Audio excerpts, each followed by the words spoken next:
When the US goes to war, it's not just the Army and Navy that gets mobilized. How has the CIA been used as a secretive military force?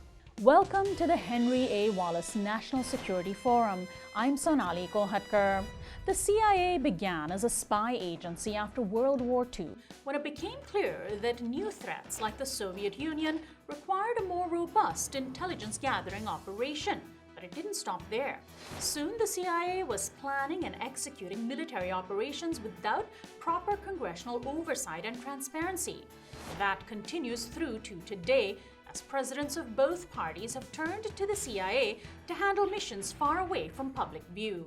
Joining me to discuss this is William Blum, a former State Department official and author and historian. He is the author of America's Deadliest Export: Democracy, the Truth About U.S. Foreign Policy and Everything Else, as well as Killing Hope, a history of U.S. military and CIA interventions since World War II. Welcome to the program, William Blum. Hi. Well, first, let's get into the history of the CIA and how it was that the blurring of lines between an intelligence gathering agency and a military agency began. What happened in U.S. history to sort of expand the CIA's scope beyond simply intelligence gathering?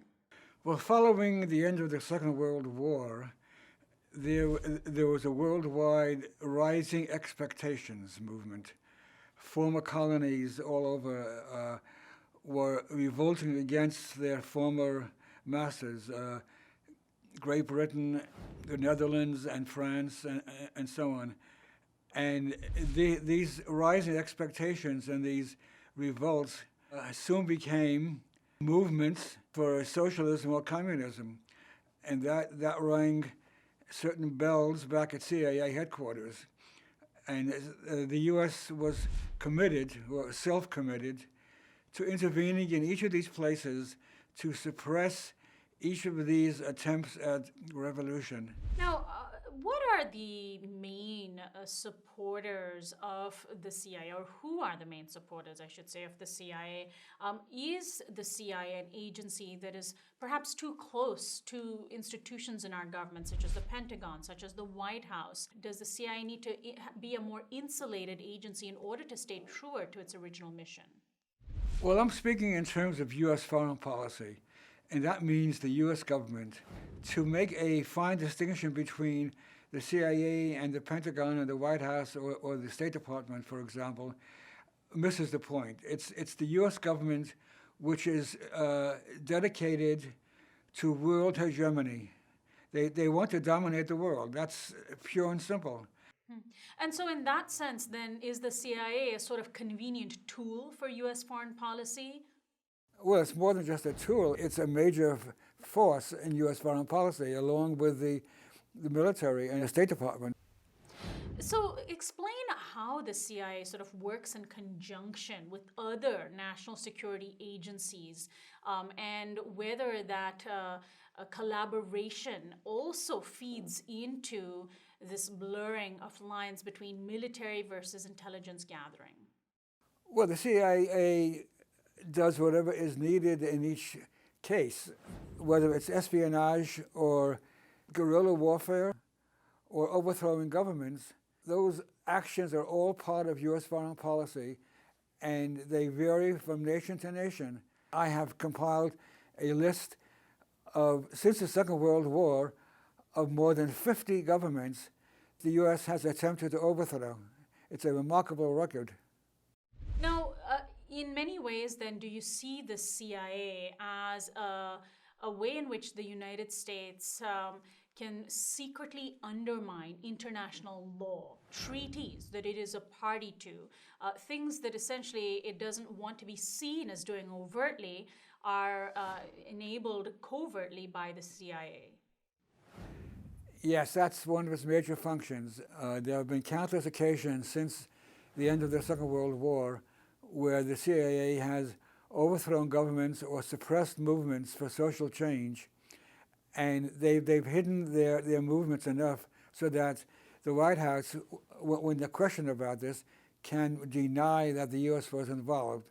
Now, this process has gone a step further by the creation of NGOs. The best example of this is the National Endowment for Democracy, or NED. That was created in the early 1980s, and it's been involved in the suppression of movements or overthrow of governments all over the world for decades now, all while posing as a private organization, although it's fully funded by Congress.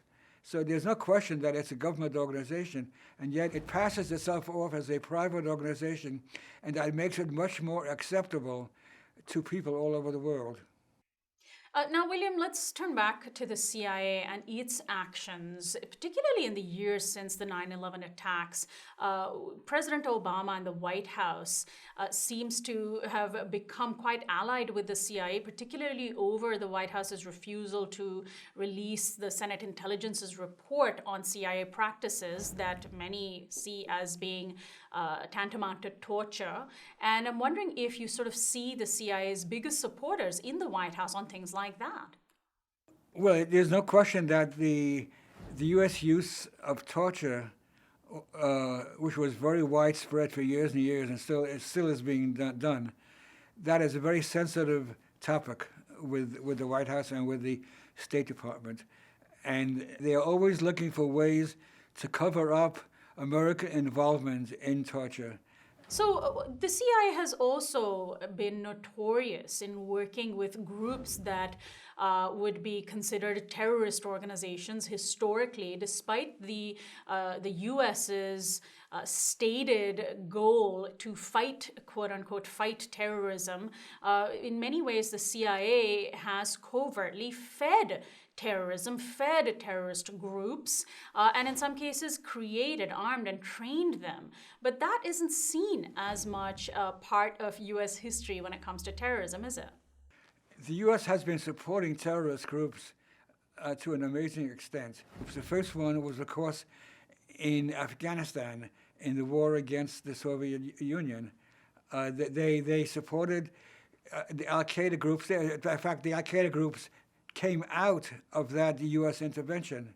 It's an amazing revelation, I think, that the U.S. government, with all its talk about the war on terror, has fought on the same side as Al-Qaeda and its offsprings again and again in the past 20 years or so. They were attempting their best to overthrow the government of Syria, which is the last remaining secular government in the Middle East. In fact, the U.S. has overthrown all the secular governments in the Middle East. That's why you have the ISIS group. They would never have come into being if it wasn't for the overthrow of these secular governments. It's been a great crime against humanity, what the U.S. has done in the past 20 years in the Middle East. Can you give us an example of how the CIA has historically militarily intervened in the affairs of another country? I know there are many, but can you spell one out for us? Well, okay, the first two attempts to overthrow governments following the Second World War were Guatemala in 1954 and Iran in 1953. In Guatemala, the CIA just created a homegrown army of disaffected Guatemala military officers and gave them all the arms and money they needed to overthrow the government, to stage a revolt and overthrow the government. And at the same time, the CIA propaganda machine was in full gear, spreading rumors which actually frightened the existing government into thinking that there was no hope at all, and they left the country. Well, William Blum, I want to thank you so much for joining us on the program. Okay. Next, Andrew Bacevich helps us focus on a central question for our security policies. Do they actually keep us safe? What U.S. policymakers failed to appreciate adequately is that, frankly, we're not wanted. I mean, we are viewed as infidels. We are viewed as outsiders, as a hostile force. And so the increased American presence triggered by 9/11 has actually increased the amount of anti-Americanism